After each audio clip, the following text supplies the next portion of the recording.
Alors, Monsieur Campor nous a proposé d'avoir un entretien avec vous et plusieurs personnes ont vu cette affiche avec votre nom dessus, mais nous ne savons pas encore ce que vous faites dans la vie, nous ne vous connaissons pas. Donc, est-ce que vous pouvez vous présenter brièvement pour que tout le monde sache ce que vous faites dans la vie en 1 minute? Bien sûr. Alors, je D'accord. m'appelle Koniakpo Sion Fabrice. Je suis togolais, comme la plupart des personnes ici présentes, je l'espère. Je suis étudiant. Alors, j'étais étudiant. Aujourd'hui, il faut savoir que je suis salarié. Ok. Et OK. j'ai commencé ma procédure Campus France en 2018, qui s'est achevée en 2019 par mon départ. Et donc, voilà un peu mon parcours. D'accord. Merci, monsieur. Maintenant, vous venez de dire que vous avez commencé votre procédure Campus France en 2018. Est-ce que C'est vous pouvez ça. nous raconter un peu comment ça s'est passé, votre mobilité, comment vous avez quitté le Togo pour aller en France et Ok. comment vous en êtes arrivé là où vous êtes aujourd'hui? Ok, avec plaisir. Alors, Oui, faut savoir que moi, à la base, ma procédure, je l'ai faite quand j'étais en terminale. Et à l'époque, d'accord. ce n'était pas du tout quelque chose qui se faisait de façon traditionnelle. Généralement, il fallait avoir le bac, être en première année avant de commencer la procédure. Moi, je l'ai fait la procédure quand j'étais en classe de terminale. Donc, je n'avais même pas encore mon bac quand j'ai commencé la procédure. Donc déjà, en classe de première, je savais déjà ce que je voulais faire, du coup, en classe de terminale. Et dans ce qui a fait que j'ai commencé à me préparer en amont de mon bac. Donc, OK. les procédures ont ouvert, il me semble, c'était quoi? C'était en novembre 2018. Quand j'ai ouvert mon compte, je me suis inscrit comme tout le monde. J'ai fait mes choix de formation. Et donc, j'ai postulé. Donc, la procédure s'est fait naturellement. J'ai assisté à plusieurs séances d'information. Et du coup, qui se faisait au centre de l'Institut français. Donc, c'est ce genre de séances d'information qui m'ont aidé, qui m'ont beaucoup d'ailleurs aidé dans mon cursus. Et je trouve d'ailleurs que c'est très important ce que Studlas fait aujourd'hui. Parce qu'en fait, moi, j'aurais bien aimé avoir ce genre d'atelier il y a 7 ans pour commencer, avant de commencer, j'aurais bien aimé avoir ce genre d'atelier pour parler avec des gens qui sont déjà là, qui ont déjà eu un parcours. Et donc voilà. Je ne sais pas si j'ai pu répondre à votre question. Oui, vous avez répondu, mais on aimerait savoir, vous êtes arrivé en France, vous avez parlé d'une procédure, mais après, lorsque vous êtes arrivé en France, comment vous avez fait pour... aujourd'hui, vous êtes professionnel. Bien sûr. Comment vous avez fait pour finir, faire vos études, finir et tout ça? Ok, On alors, veut vraiment avoir les détails. ok, d'accord. Il n'y a pas de souci. Donc, il faut savoir, je vais du coup remonter un peu en arrière pour vous expliquer, moi, ma procédure, comment elle s'est déroulée de A à Z. OK. Il faut savoir que j'étais en classe en licence, en licence, en classe de langue. J'étais en première L, donc c'est la littérature du coup. Et donc, je OK. faisais les langues du coup qui étaient l'espagnol. Et moi, j'étais passionné par la langue espagnole. Et donc, j'ai voulu continuer là-dedans après mon bac. Donc, ce qui était le cas, c'est que à la base, ce n'est pas ce que je voulais faire. C'est contradictoire ce que je vais vous dire, mais ce n'était pas vraiment ce que je voulais faire. Il faut comprendre une chose avec Campus France, c'est que il y a ce que vous voulez faire et ce que vous pouvez faire. Donc moi, à un moment, ce qui s'est passé, c'est que je me suis dit, je me suis un peu renseigné sur les procédures, comment ça se fait, les admissions et tout, et je voulais avoir un maximum de chances de mon côté. Donc je suis allé prendre tous mes bulletins depuis la classe de la seconde, et j'ai vu toutes les matières dans lesquelles j'avais plus de notes. À ce moment, je voulais pas forcément rentrer, enfin, moi là-bas, je voulais être agronome, mais en mathématiques, il faut avoir des 19 sur 20, il faut avoir, voilà. Donc, je n'avais pas forcément on va dire, les crédits pour postuler dans ce domaine. Donc, en espagnol, j'avais facilement des 19 sur 20, des 18 sur 20. Donc, j'ai constitué mon dossier sur cette base. C'est-à-dire que les universités en France, quand elles reçoivent vos dossiers, elles voient un parcours, tout simplement. Cette personne veut postuler en espagnol. Voyons ce qu'elle a déjà fourni en espagnol. Donc, quand on voit mes notes de la terminale, quand on voit mes notes de la première, quand on voit mes notes de la seconde, le parcours y est tracé, tout simplement. Parce qu'on voit que c'est une personne qui a de bonnes notes dans la licence dans laquelle elle aimerait continuer après son bac. Donc, c'était vraiment comme du gâteau, en fait. C'était vraiment simple, enfin, simple, non, mais c'était vraiment direct. Donc, j'ai commencé ma procédure comme ça. J'ai fait toutes les démarches qu'il fallait. J'ai payé les frais d'inscription. J'ai passé un entretien Campus France. Mais je pense qu'on pourra avoir l'occasion une prochaine fois, parce qu'aujourd'hui, le temps, il est compté, de revenir un peu, de peut-être faire à l'occasion un atelier sur les entretiens, parce qu'il y a beaucoup de choses à dire. Et c'est Bien sûr. vraiment l'entretien, c'est vraiment tout un sujet à part. Et il faut savoir que moi, mon entretien, je l'ai fait en espagnol, parce que voilà, mon dossier, Hmm. c'était en Alors, espagnol. excuse-moi Et Fabrice, je vais juste dis-moi, rebondir. Par rapport aux ateliers, effectivement, il y a d'autres ateliers qui sont prévus. On aura à faire 2 ateliers par mois ok, jusqu'en septembre pour ceux qui, bien évidemment, viendront pour les rentrées 2026. Et en fait, parfait. c'est vraiment dédié à la communauté Studlas. Et voilà, je te laisse Ok. continuer. Bah, c'est parfait. Donc, bah, écoutez, on va dire que la chance est de votre côté. On aura l'occasion, du coup, de refaire d'autres ateliers. J'espère avoir Exactement. l'honneur, encore une fois, de pouvoir témoigner de mon parcours. Et Bien sûr. donc, voilà, les choses se sont faites naturellement. J'ai eu les 3 acceptations. J'ai postulé à 3 universités, j'ai eu les 3 acceptations. Parce que mon parcours, il est concordant. C'est qu'il n'y a pas de OK. faute. C'est que aujourd'hui, quand vous voulez faire du droit, par exemple, les universités, ce qu'elles voient, c'est simple. Cette personne veut faire du droit dans notre université. Quel est son parcours? Et en seconde, si tu as des 8 sur 20 en cours de français, n'espère pas avoir une admission dans une école qui fait du droit. Donc, il faut avoir une certaine logique dans votre parcours. Quand vous postulez à quelque chose, vous voulez faire mathématiques, bah, ce qui va intéresser les écoles, c'est votre parcours en matière scientifique. La personne, elle a combien en mathématiques, elle a combien en sciences physiques, elle a combien en SVT. C'est ça qui est intéressant. Donc, moi, mon parcours s'est déroulé de façon, voilà, de façon plutôt logique et toute directe. Donc après ça, il y a eu l'étape des demandes de visa. Et on va dire que moi, la particularité que j'avais, enfin on va dire la chance que j'avais, c'est que j'ai pratiquement tous mes frères qui sont ici. Okay. OK. Donc j'ai eu, on va dire, une certaine facilité à cette époque-là Pardon. J'ai eu une facilité à cette époque-là d'avoir des frères qui pouvaient me conseiller, qui pouvaient Mhm. voilà, m'appuyer dans cette démarche, surtout la partie visa. Donc voilà, j'ai eu mon visa, je suis arrivé, voilà. Mais il y a une chose qu'il faut savoir, c'est que avant même d'arriver ici, pardon, il fait froid chez moi, donc c'est un peu. Avant même Mhm. d'arriver ici, j'ai trouvé un logement avant d'arriver.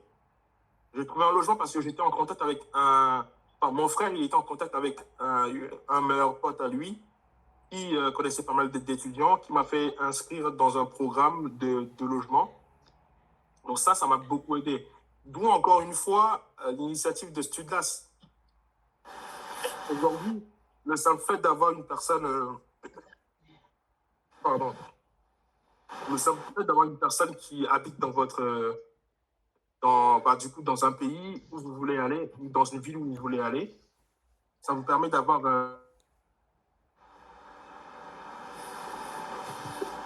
Oh là là. Euh, on a perdu Fabrice. Oui, je pense qu'il Alors, y a un souci de il y a un souci connexion. de connexion, on va juste le relancer pour voir. D'accord.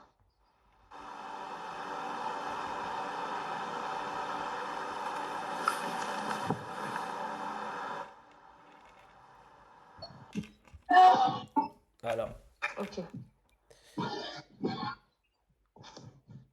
Bon, je pense qu'on va aller un peu plus vite, vu qu'il y a des soucis de ouais. connexion.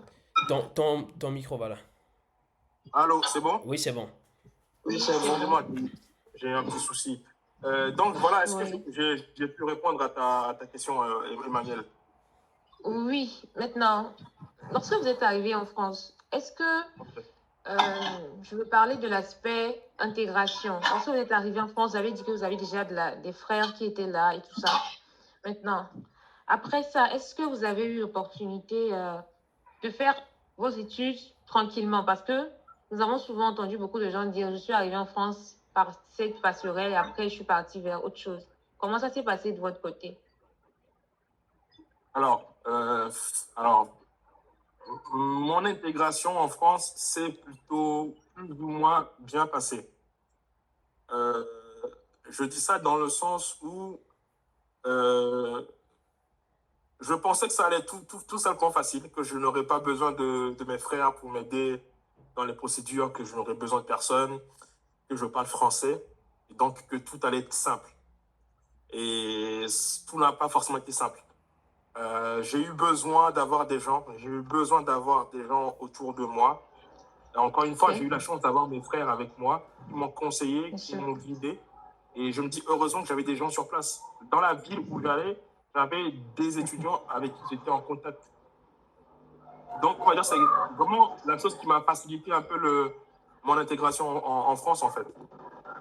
D'accord, Et d'accord. concernant la deuxième question, c'était par rapport à... C'était... Au si je choix de formation. alors, le choix de formation, donc c'est... Voilà. Donc, je suis arrivé, j'ai fait ma licence en espagnol, Ok, comme c'était prévu. Et bah, du coup, au cours de la deuxième année, je me suis réorienté. Je me suis d'accord. réorienté parce que... C'est bon? Oui, c'est bon. Je me suis réorienté parce que la formation que je voulais faire, je me suis rendu compte que c'était pas vraiment ce à quoi je m'attendais, c'était différent. J'ai postulé à une formation, je pensais que c'était juste apprendre l'espagnol. Et quand je suis arrivé, c'était juste des cours de civilisation et c'était pas vraiment ce que je voulais faire, moi. Donc, encore une fois, à ce moment-là, j'aurais bien aimé avoir discuté avec un étudiant qui faisait la même formation que moi. Ça m'aurait vraiment aidé. D'accord. Tu vois, ça m'aurait vraiment aidé Ouais. sur le reste de mon parcours. Et donc aujourd'hui, je suis salarié, je travaille en tant que peintre en bâtiment. Donc je me suis réorienté dans le domaine du bâtiment, Wow. du coup, par une formation. Donc ça n'a rien à voir hein, avec, Mhm.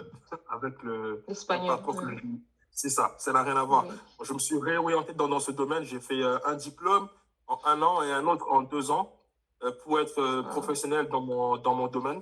Aujourd'hui, je suis salarié, je suis en CDI, j'ai une situation professionnelle plutôt correcte, j'ai un salaire par mois et je suis bien, quoi. D'accord. Donc Merci pour voilà le un peu. partage. Je vous en prie, Merci beaucoup. Là, je crois qu'on a beaucoup de détails. Bon, on pourra toujours revenir dans les questions si les gens ont envie de savoir autre chose. avec plaisir. Maintenant, ces études-là, ce qui nous réunit ici aujourd'hui, mais avant tout, j'aimerais savoir, selon vous, pourquoi c'est important de créer son réseau français avant de venir sur le territoire? Puisqu'on se dit, si je suis étudiant ici et que je fais ma procédure, je ne suis pas encore prête, je suis en Afrique, je ne suis pas encore prête à partir, pourquoi je dois créer un réseau avant d'arriver? Le réseau, c'est 90%, plutôt, allez, 80% d'une bonne intégration en France. OK? Comme je le dis plus tard, pardon, j'avais mes 3 frères qui étaient là. Donc, ça veut dire que tout ce que je faisais, je les appelais. Avant même d'arriver, je les appelais. Ils me montraient tout ce qu'il fallait faire. Donc ça, c'est côté personnel. Côté réseau OK. hors de la famille, je trouve qu'aujourd'hui, c'est très important parce que quand on a un réseau sur place avant d'arriver, on peut même être sûr que notre intégration va bien se passer. Parce que quand tu arrives dans un pays que tu ne connais pas et que tu dois tout faire, ben en fait, il faut qu'on t'apprenne tout. Le fait d'avoir un réseau, ça te facilite. Même avant d'arriver, on te dit ce qu'il faut faire, s'il faut comment dire, s'il faut des trucs en particulier pour les études, l'inscription, ça se passe comment? Parce que une fois ici, il y a comment dire, beaucoup de choses à faire. Il y a beaucoup de paperasse, beaucoup de papiers. Et quand tu es seul, c'est très compliqué. Donc, le réseau, ça te permet de réduire 20% de la charge mentale que tu vas avoir. Ça te permet de réduire 80% des problèmes que tu pourrais avoir à éviter, en fait. D'accord. Donc voilà un peu l'importance d'avoir un réseau. Je pense même que aujourd'hui c'est indispensable d'avoir un réseau avant d'arriver en France. OK. Indispensable. C'est ça. D'accord. Maintenant, vous dites que vous avez vos frères, vous aviez de la famille, des personnes avec qui parler, mais pour ceux qui n'ont personne en France, ceux qui n'ont personne, ils font comment? Et quel conseil vous pouvez donner à une personne pour créer son réseau, établir des contacts avant d'arriver, déjà à partir de maintenant? Quel conseil vous pouvez donner pour créer un réseau, rencontrer des personnes, peut-être en ligne et tout ça? J'ai juste un mot de 6 lettres à dire, Studlas. Bon. C'est tout. Studlas, c'est vraiment aujourd'hui, la Mhm. personne qui a créé cette plateforme a vraiment réfléchi et résout un problème existant pour les étudiants étrangers, ceux qui sont déjà là. Studglass, c'est vraiment la solution. C'est moi, si j'avais eu Studglass en 2018, je pense que mon parcours, tous mes choix auraient pu être mieux orientés, tous mes choix auraient pu être mieux réfléchis et ça m'aurait évité de faire beaucoup d'erreurs dans mon parcours, ça m'aurait évité de faire de perdre beaucoup de temps. Donc voilà un peu D'accord. ma réponse à cette question. Merci. Ok. Donc, Maintenant, parlons du mentorat. Le mentorat, on entend parler de mentorat par-ci dans plusieurs domaines, mais là, on dit encore mentorat pour la mobilité internationale. Déjà, c'est quoi le mentorat? C'est quoi concrètement? Et est-ce que les étudiants en ont forcément besoin? Ils ont besoin de considérer cet aspect-là dans leur mobilité. Donc, c'est quoi le bien mentorat? sûr, bien sûr, ça va rejoindre un peu la question que tu m'avais posée Bien sûr, oui, oui. par rapport C'est toujours au la même ligne. réseau. C'est aujourd'hui, avoir un mentor, c'est de façon simple, par définition, avoir un mentor, c'est une personne avec qui, enfin, une personne dont tu t'inspires déjà. Une personne qui t'appuie, une personne qui te permet de pouvoir traverser un peu les épreuves que tu choisis de vivre. Et donc, le mentorat dans le cadre des études, c'est bien la question que tu me poses, non, Emmanuel? Oui, oui, oui, dans le cadre de la mobilité internationale. C'est quoi Bah, concrètement? encore une fois, avoir un mentor dans bah, je vais prendre encore une fois, l'exemple de Studlas. Aujourd'hui, le fait d'avoir une personne dans une ville qui fait la même étude que toi, imagine que tu es en première année, que tu aimerais postuler en première année de licence de droit, et que tu Ok, vas sur Studlas, et que tu trouves une personne qui est en master ou en licence de droit, qui a déjà eu en troisième année de licence de droit, dans la ville où tu aimerais vivre, il n'y a rien de mieux. C'est-à-dire qu'aujourd'hui, toi, avant même d'arriver sur le territoire, tout est tracé. La personne pourra te dire, ça, en droit, ce à quoi tu postules, c'est pas ce qu'il faut, fais plutôt ça, parce que dans la ville, c'est comme si, c'est comme ça. En fait, c'est 90% de ton arrivée et même de ton après. Parce que arriver, c'est une chose, mais l'après, c'est plus important. Et quand tu ne prépares pas bien l'arrivée, l'après, c'est plus compliqué. Donc, aujourd'hui, avoir un mentor dans une ville ou dans la procédure, tout simplement, c'est vraiment un cheat code, en fait. C'est vraiment ce qui te permettra de pouvoir exceller dans les domaines de ton intégration et de ta vie en France. d'accord. De ce que moi je comprends, après ce que vous avez dit, j'essaie de résumer un peu pour tout le monde, c'est que si par exemple vous aviez eu un mentor lorsque vous étiez en train d'arriver en France et tout ça, dans le cadre des études, vous auriez plus facilement savoir que ce n'était pas telle filière que vous deviez choisir, C'est mais c'est ça. plutôt l'autre, et vous C'est n'auriez ça. pas perdu de temps. C'est ça. Je me suis arrêté en deuxième année parce que je me rendais compte qu'en fait, là, je vais passer 3 ans à faire quelque chose pour lequel je ne voulais pas faire, en fait. Moi, Je depuis vois. depuis le Togo, quand j'ai commencé à postuler licence espagnole, bah, j'ai juste vu licence espagnole et j'ai commencé à m'inscrire et tout. Donc, tout s'est bien passé. J'ai eu mon visa. Les écoles m'ont accepté parce que j'ai un profil qui allait. C'est bien. Mais c'est 2 ans de ma vie que j'aurais pu orienter dans d'autres choses. Donc, 2 ans dans une vie, c'est énorme. C'est beaucoup de choses. Donc, aujourd'hui, si on vous dit aujourd'hui, est-ce que tu veux perdre 2 ans de ta vie à faire quelque chose que tu ne veux pas, tout le monde dira non, non, j'ai pas envie. Donc, oui, moi, ce que j'aurais pu gagner en ayant un mentor, en ayant quelqu'un qui me suit, c'est 2 ans de ma vie. Et 2 ans de ma vie, c'est très D'accord. important. J'aurais pu faire beaucoup de choses, j'aurais pu faire les choses autrement. Et c'est vraiment, on ne se rend pas compte. Hein. Quand on n'a pas encore commencé les procédures, quand on n'est pas encore là, on ne se rend pas compte. Hein. Mais c'est une fois qu'on est là qu'on se rend compte qu'en fait, cette personne nous a fait gagner beaucoup de temps. Cette personne nous a fait gagner de l'argent, nous a fait gagner de... Voilà. Donc c'est vraiment très, très, très Effectivement. important d'avoir un mentor et une personne qui nous suit. Oui, effectivement, vous avez raison. Maintenant, vous venez de parler d'un défi, sans toutefois le mentionner, c'est le défi de l'orientation en tant qu'étudiant. Maintenant, quels sont les autres défis auxquels un étudiant international peut s'attendre en arrivant en France? Je parle des réalités, hein, pas de Oui, bien ceux sûr. dont on parle souvent. Voilà, des Bien sûr. réalités. Ah, les réalités, c'est les vraies réalités auxquelles les étudiants, surtout quand tu es étranger, les vraies réalités Oui, auxquelles tu peux faire face, c'est quand tu veux rester étudiant jusqu'à un moment, c'est comment trouver une alternance. Comment trouver ci, comment trouver ça. Et encore une fois, ok. on va revenir à cette même question. Quand tu es une personne qui est dans une ville, qui connaît les choses, qui peut t'aiguiller, qui peut te recommander, c'est beaucoup plus facile. Ok. Donc, comment dire, j'ai perdu un peu le fil de ce que j'allais dire.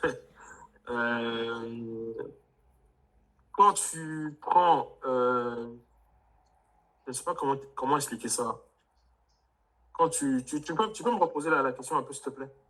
Oui, je parlais des défis que les Voilà, étudiants ne s'attendent pas à rencontrer, mais qui sont réels en France. Lorsqu'un étudiant voilà. arrive en France, les difficultés. Donc, le défi, c'est trouver un job, Ok. trouver un logement. Avant même d'arriver, c'est trouver un logement. D'accord. Avant même d'arriver, c'est trouver un logement. Sauf que plus les jours passent, plus les années passent, c'est compliqué d'être de l'autre côté, de trouver un logement ici. Si tu connais personne ici, tu ne peux pas trouver un logement comme ça. Moi, à mon époque, en 2018, c'était possible. Il y avait un programme qui permettait aux étudiants de postuler depuis l'Afrique ou peu importe. Ils pouvaient arriver. Moi, j'ai eu mon logement avant même d'arriver en France. C'est-à-dire que j'avais déjà signé un bail sur 1 an, tout était carré. Mais aujourd'hui, ça n'existe plus. Les lois interdisent aux écoles de louer aux étudiants qui ne sont pas encore là, bref. Mais quand, Mhm. comment dire, tu as encore une fois, une personne qui peut t'aiguiller dans tes démarches, tout est facile. Tout est facile, non, mais tout est facile à 50%. Donc, c'est déjà pas mal. Donc, les gros défis, c'est ça, c'est les jobs, c'est les logements, c'est l'intégration. Pour moi, les 3 grands défis, c'est ça, c'est job, logement, intégration. Et au niveau de Ok. l'école, ça va être plus trouver une alternance qui est très, très, très compliquée. Mais quand tu as des gens autour de toi qui t'accompagnent, voilà, on va dire que c'est plutôt facile. Donc voilà un peu D'accord. les grands défis auxquels un étudiant international peut prétendre. Ok. Lorsque vous parlez du défi intégration, est-ce que c'est quel genre de défi? C'est par rapport à la solitude ou quoi? Parce qu'on parle aussi de cet aspect de la solitude lorsque les gens arrivent en France. Ah, mais ça, j'ai oublié de le dire. C'est la première, c'est même le premier défi en fait. Parce Ok. que dites-vous, une personne comme moi qui avait au moins 3 frères sur place, déjà là, qui pouvait appeler, prendre le train pour aller les voir, j'ai tapé Mhm. des crises de solitude pas possible dans mon appartement. C'est surtout avec le Covid. Moi, particulièrement, je suis arrivé 1 an après, il y avait le Covid. Wow. Donc, c'était compliqué. Donc, tout le monde était, comment on dit, calé dans son appartement, personne ne pouvait sortir. Mais de façon générale, la solitude, c'est quelque chose qui, quand tu arrives dans une ville, Emmanuel, imagine, toi, tu arrives Oui. dans un pays ou dans une ville. Même, Ok. regarde, je ne sais pas si tu es togolaise. Bien sûr. Ok, imagine que tu quittes Lomé pour aller au nord du Togo. Oui. Tu ne connais personne là-bas. Tu as pu avoir un logement par la grâce de Dieu. Tu vis ta vie. Mais imagine vivre le matin, tu sors, tu rentres, tu ne connais personne, tu ne parles à personne, tu n'as personne à qui parler. Non, mais c'est dur. Oui, c'est la réalité de beaucoup d'étudiants, et même de tous les étudiants. Oui. C'est une réalité. Moi qui avais mes trois frères ici, mes frères, ils étaient à 1 heure en train de moi, de chez moi. Mais j'étais en solitude, mais dépression totale. Tu vois? Donc voilà, donc imagine les gens qui arrivent, c'est le cas pour beaucoup de personnes. Ils n'ont pas oncle, tante, papa, maman, frère. Ils font comment? Effectivement. C'est un vrai problème. C'est juste que, bon, on se dit qu'on est africain, donc on n'en parle pas, mais c'est vraiment un fléau. Donc, ouais, la solitude, c'est vraiment quelque chose qu'il faut. Bah, et ça, encore une fois, ça passe par le réseautage. Quand tu as des gens à qui Bien parler, sûr. viens, on va ici, viens, on va, je sais pas, sortir. Imagine les fêtes de Noël arrivent, tu es seul, loin de tes parents, à 4000 km, il n'y a personne dans ton entourage. Et en plus, tu n'as pas de potes. T'as pas encore, des fois, tu as des potes. Moi, j'avais des potes, mais ce n'étaient pas des Togolais. Donc, des fois, j'avais besoin d'avoir un Togolais avec qui je pourrais dire, viens, on va faire Aïmol, on va manger à Noël. Tu vois? Oui. Donc, c'est vraiment Hier, important ce genre Fabrice, de. hier, j'ai fait un post sur TikTok et il y a une de mes abonnés qui m'envoie un message, je crois elle est dans le chat, elle est à Nîmes et j'ai pensé à toi. Et en fait, elle m'a dit qu'elle est actuellement dans la situation en fait. Elle n'a pas de, C'est elle n'a pas de connaissances, elle vient ça. d'arriver et elle est en Ça. solitude. Beaucoup d'étudiants vivent ça, mais c'est un problème. Hein. Ici, la solitude, on mène à la dépression. La dépression, c'est une maladie qui est traitée ici en France. Hein. Ouais. Donc, dites-vous que tout ça, ça va. Imaginez une personne qui déprime. Comment vous voulez qu'elle réussisse ses études? Donc, en fait, tout est lié. Une personne qui Ouais. déprime, comment voulez-vous qu'elle réussisse ses études? Donc, la dépression, comment j'ai même oublié de parler de la solitude? Parce que c'est vraiment quelque chose de très, très. C'est un mal, en fait. Donc, il faut vraiment. Encore une fois, il faut vraiment avoir des gens. Quand tu as des gens à qui parler, avec qui sociabiliser, selon le problème, bah, ça devient secondaire ou même tertiaire, j'ai envie de Oui. dire. C'est ça. Hmm. Dis, Alors, les questions vont venir après. oui, oui, oui, on va passer aux questions tout à l'heure. Juste une ou deux questions. Première, après ce que vous venez de dire, on veut savoir quels sont les critères pour choisir un bon mentor qui convient à son projet. Parce qu'il Ok. y a plusieurs professionnels dans plusieurs domaines et voilà, les mentors peuvent apporter différentes solutions. Donc, quels sont les critères pour choisir un bon mentor? Bah, déjà, alors, à mon avis, ok, de ma petite expérience, pour choisir un mentor, il faut avoir trois choses. Il faut Ok. avoir de la logique et de la comparabilité. Euh, je veux faire des langues. Donc aujourd'hui, mon mentor devrait un minimum être une personne qui, par exemple, s'y connaît dans le domaine, en fait. Tu vois? Aujourd'hui, je ne vais pas faire langue et avoir un mentor qui est spécialisé en mathématiques, par exemple. Mhm. C'est possible, hein, parce qu'un mentor, ce n'est pas que forcément que pour les études. Dans Hein, c'est une les personne, domaines, oui. c'est ça, c'est une personne qui nous inspire surtout. Qui Oui. nous inspire, qui nous aide en fait à être persévérants dans nos objectifs. Donc, outre le domaine d'études ou avoir la similarité du même métier que la personne euh, à qui on aimerait donner notre mentorat, je pense il faut que le mentor soit quelqu'un de, comment on dit une personne, je ne sais pas trop comment dire, une personne qui nous comprend. Une personne qui nous comprend et de qui on s'inspire. Il faut que ce soit une personne qui nous inspire déjà. Donc, moi, aujourd'hui, je ne vois pas me dire que quelqu'un, imagine Pascal, c'est mon mentor, et que Pascal, de sa vie, ne m'inspire pas. Pascal, Oui, je aujourd'hui, comprends. Pascal, aujourd'hui, je suis sûr qu'il est le mentor de beaucoup de personnes, parce qu'il a aidé des gens, des étudiants et tout. Et donc, les étudiants reconnaissent en lui une certaine, comment dire, une certaine responsabilité, une certaine paternité, entre guillemets.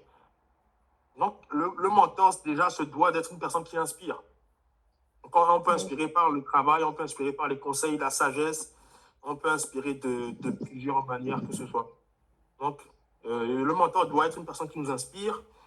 Le mentor doit être une personne aussi qui nous respecte, avec qui bah, on a logiquement une relation de respect, voilà, de courtoisie. C'est le minimum hein, dans toutes les relations de la vie. Il faut avoir du respect. C'est le plus important. Et avant tout, je pense que le mentor, c'est une personne surtout avec qui on est à l'aise. C'est très Ok. important. Parce qu'aujourd'hui, si mon mentor, je dois avoir peur de lui parler de certaines choses, de mes problèmes, voilà, déjà, si j'ai peur de ça, comment je veux aller le voir pour qu'il me donne des conseils? Donc, voilà un peu mes trois piliers pour choisir son mentor. Une personne qui nous inspire, avec qui on a une certaine relation de respect. Le troisième, bah voilà. Je ne Donc, sais pas si je peux répondre l'aisance. exactement à ta question. Voilà. Donc, Merci beaucoup. Merci. l'aisance, l'inspiration et le respect. D'accord. Ok. Je crois que là, le temps nous talonne. On va aller sur la... Bon, je vais en demander une faveur. Quel message est-ce que vous pouvez adresser aux étudiants qui ont déjà fait leur procédure Campus France ou qui s'apprêtent à la faire peut-être pour des écoles privées et qui s'inquiètent de leur sort parce que on connaît tout ce stress-là lorsqu'on est en train de faire la procédure. Est-ce que je vais être acceptée dans une école? Est-ce que ceci? Quels conseils vous pouvez leur donner pour pouvoir gérer cet aspect émotionnel de la chose actuellement? Je vais être très rapidement vous dire ça. Ok. Au début, je ne voulais pas, enfin, je faisais la procédure, je voulais avoir le visa, tout ce qu'il fallait, mais je ne m'y attendais pas parce que je pensais que ce n'était pas possible. Il faut quand même avoir le visa, faut vraiment. Les gars, ayez confiance en vous. De toute façon, moi, j'ai vu des gens, hein, j'ai côtoyé beaucoup de gens qui voulaient faire la procédure et tout, et elles ne savaient pas si elles voulaient le faire, elles pouvaient, si c'était possible. Les gars, si vous ne le faites pas, d'autres personnes vont le faire dans vos quartiers, d'autres personnes vont le faire dans votre entourage, et vous allez être là à dire que, lui, il était là juste, il y a quelques mois, il est parti, oui, il a essayé. Donc, les gars, croyez en vous. Croyez en vous, soyez déterminés, et c'est tout. Il n'y a pas de recette miracle, non. Mais soyez persévérants. Voyez la procédure comme une certaine porte de sortie. C'est très important. La procédure, dites-vous aujourd'hui, hein, si on vous disait, on vous donne un pot, on vous dit que si ce pot se renverse, votre mère, elle meurt. Maman, go to paradise où vous voulez.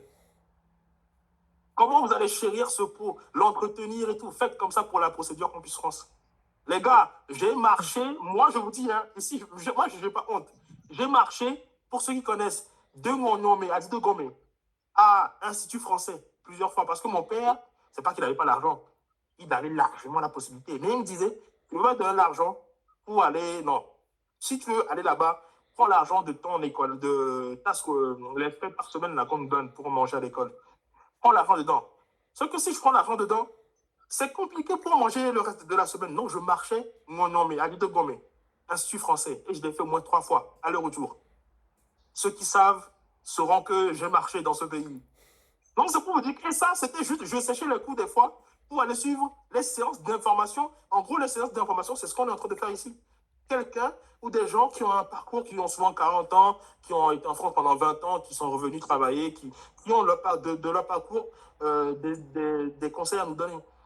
Donc, les gars, j'ai marché aller-retour, j'ai fait, je ne sais pas, 17 km 3 fois aller-retour, à pied.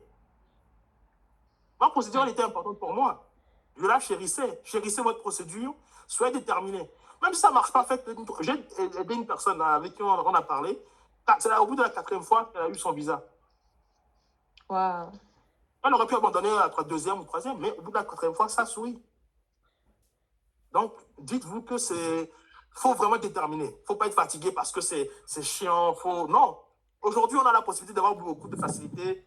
ChatGPT, des gens qui sont là pour nous, des Pascal qui créent des solutions efficaces pour aider les étudiants. C'est à l'époque 2018, il n'y avait pas d'IA, il n'y avait rien. L'aide de motivation, tu vas en ligne, tu tapes Google, tu vas dans un cybercafé, tu vas prendre 1h200, tu tapes 1 heure, fini, tu ne sais pas comment. Les gars, c'est quand je raconte ça, ça me donne le sourire, quoi. C'est vraiment, soyez déterminés. Même si c'est 5 fois, soyez déterminés. Mais moi, je crois en une chose, c'est que quand vous faites les choses méthodiquement, la probabilité que les choses réussissent, elles sont énormes. Accompagnez-vous des gens qui ont un parcours, c'est une chance incommensurable. Je ne sais même pas comment vous le dire. Une personne qui peut vous débloquer 80% de votre difficulté dans cette procédure, c'est énorme. Donc voilà, c'est tout ce que j'ai à dire pour toutes les personnes qui ont pu avoir Merci l'amabilité Fabrice. de Merci te présenter Fabrice. ce soir. Je t'en prie, Pascal. Emmanuel, on passe aux questions parce que là, il D'accord. nous reste 18 minutes et Oui, on oui. va aller très vite. Ouais.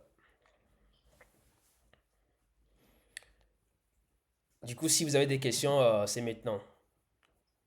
Vous avez 5 minutes pour les questions. Je ne sais pas, on prend combien de personnes, Manuel? On prend 3 personnes. Ok, Le reste, on peut prendre et après, on va répondre. Ils nous d'accord. écrivent, on essaie de répondre. Donc c'est maintenant. Si vous avez des questions, les gars, n'hésitez pas, il est là, Fabrice, Les pour gars, répondre. si vous avez des questions, j'imagine que déjà, toutes les personnes qui ont pu se présenter ce soir, merci à vous. Au moins, ça prouve que vous êtes à la recherche de quelque chose et vous avez bien raison. Si vous avez des questions, sortez de votre zone de confort, allumez votre micro et posez des questions. À moins qu'aujourd'hui, vous n'avez pas besoin d'aide. Donc, si vous avez des questions, allez-y. Allô, bonsoir. Bonsoir, Denis, comment ça va? Oui, ça va bien de votre côté. Ok, j'écoute ta question. Je suis en train de faire la procédure cette année et bon, ma question, elle va aller au niveau de la demande de visa. Ok, Bon, je vais un peu exposer mon problème. En fait, j'ai eu à faire, après mon bac, je me suis inscrit à la faculté des sciences de la santé à l'université de Lyon. La première année, je n'ai pas pu la réussir parce que j'ai eu des soucis de santé. Ensuite, je me suis orienté vers une autre filière. Donc, j'ai fait les 3 ans dans la nouvelle filière, mais je n'ai pas pu obtenir ma licence la 3e année. Du coup, je suis en train de refaire une 4e année pour pouvoir valider ma licence.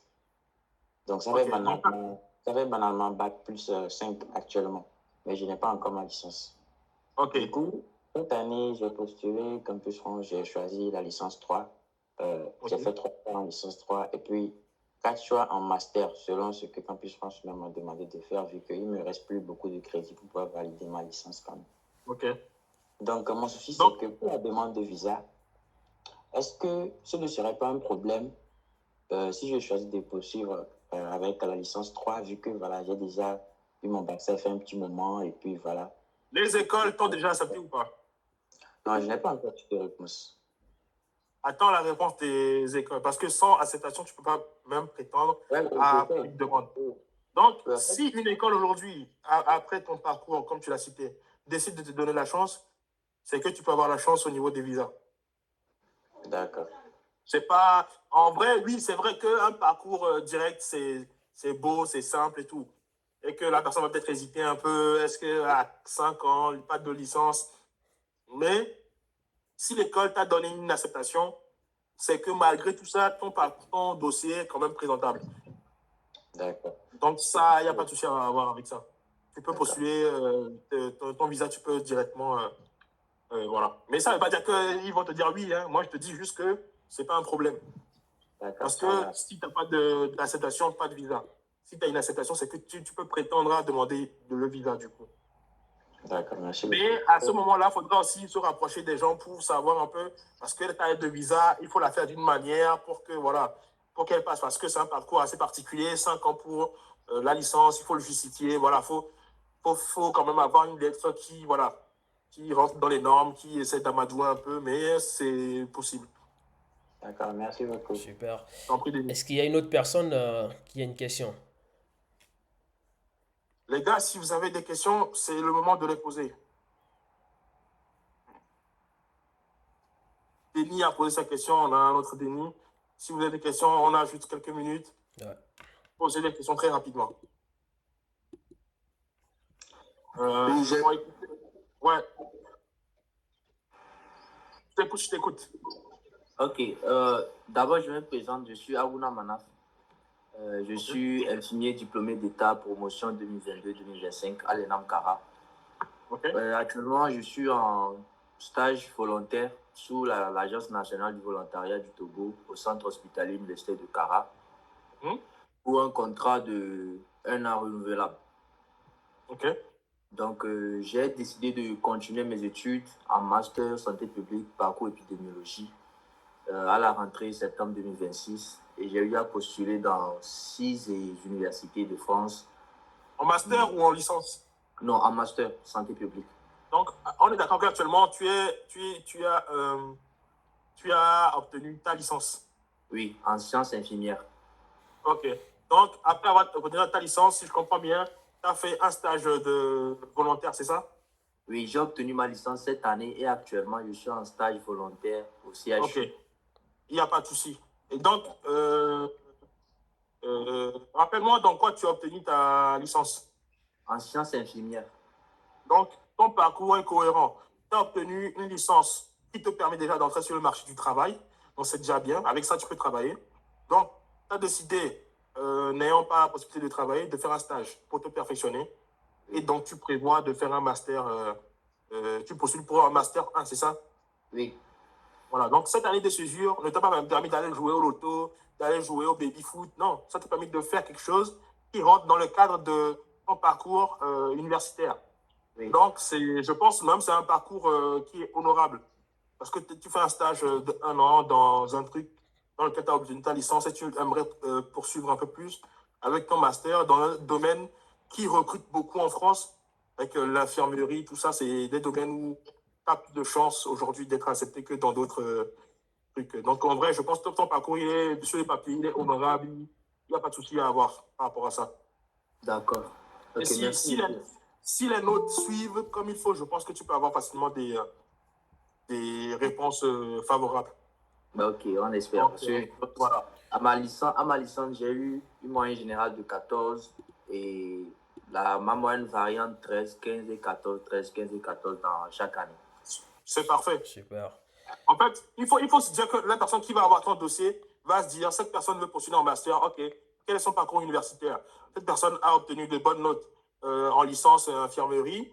Elle est actuellement en stage donc dans son domaine d'études.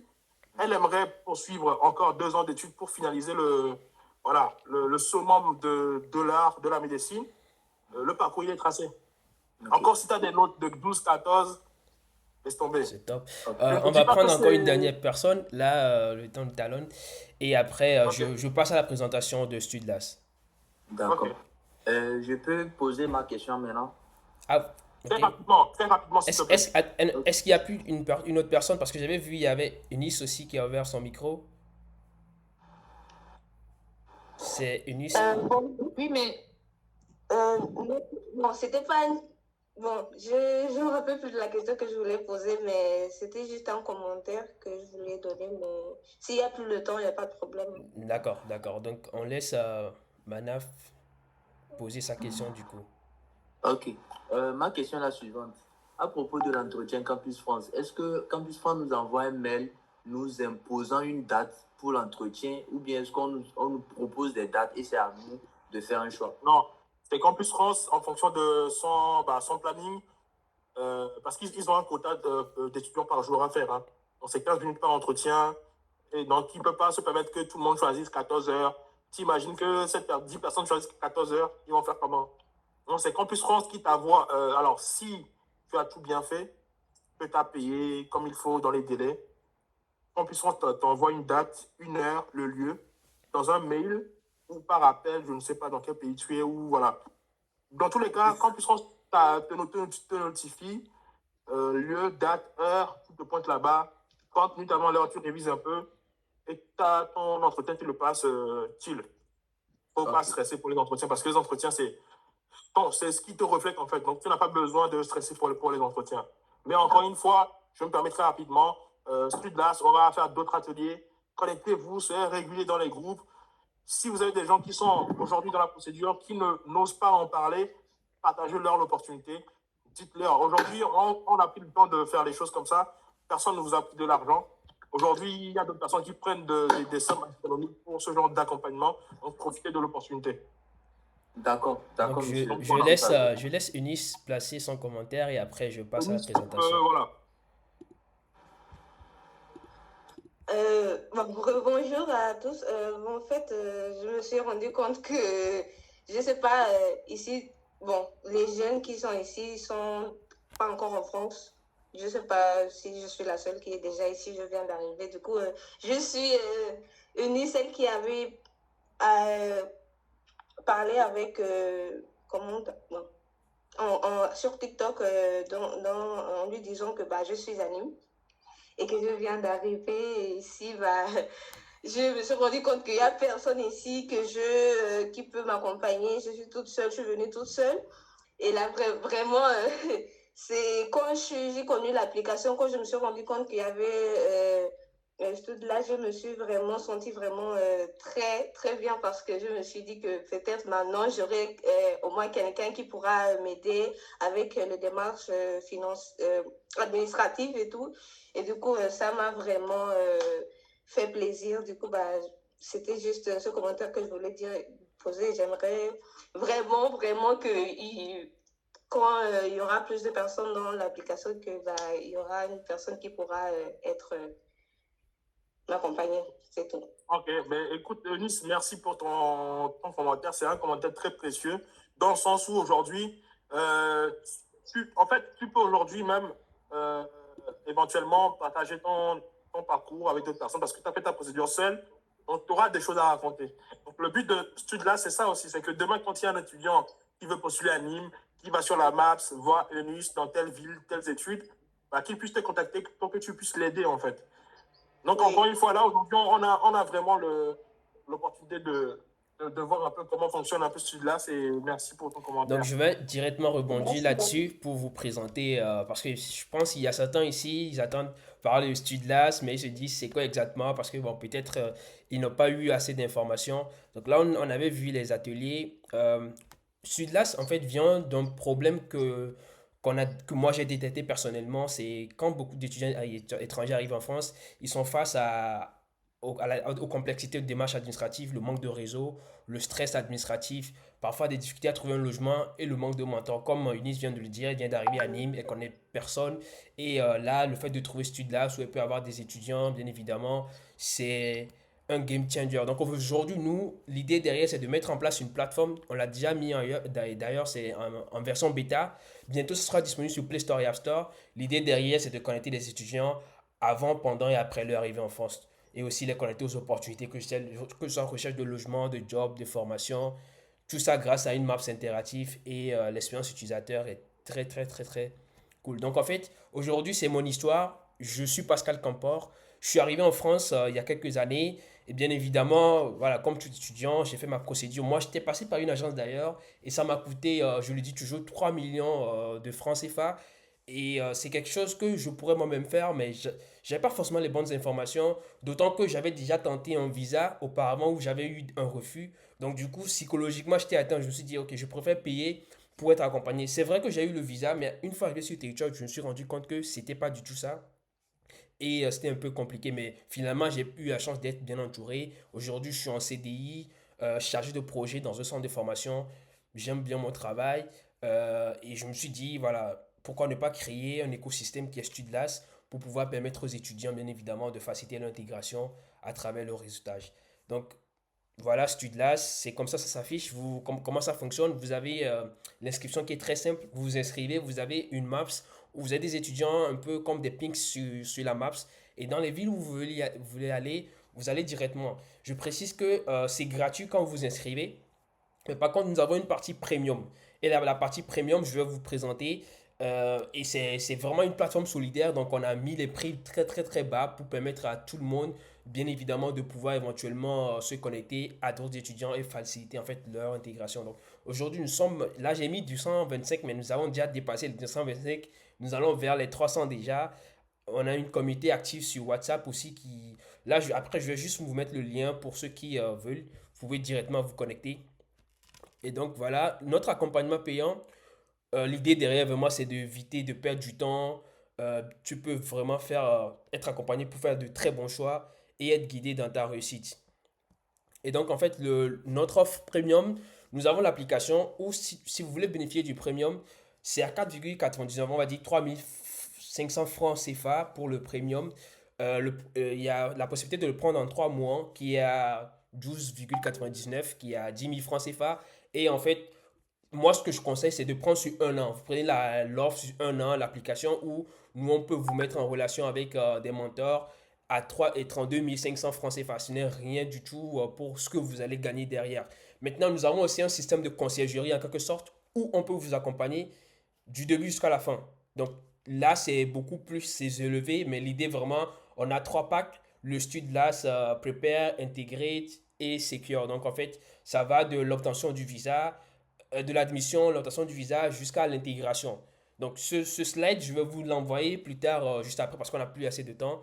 Et éventuellement, ceux qui sont intéressés par l'accompagnement, vous pouvez m'envoyer directement un message sur TikTok ou sinon, je vous mets le lien de la communauté. Vous venez dans la communauté, vous allez voir mon contact et vous pouvez directement m'envoyer un message et éventuellement, on pourra voir comment est-ce qu'on va vous accompagner.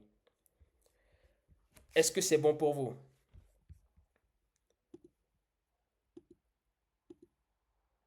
Allô? Super, super. Parce que là, je pense qu'on a 1 minute et après, ça va. Ah, on a 2 minutes. Ok, top. Donc, je profite pour vous mettre directement le lien, le lien de la communauté.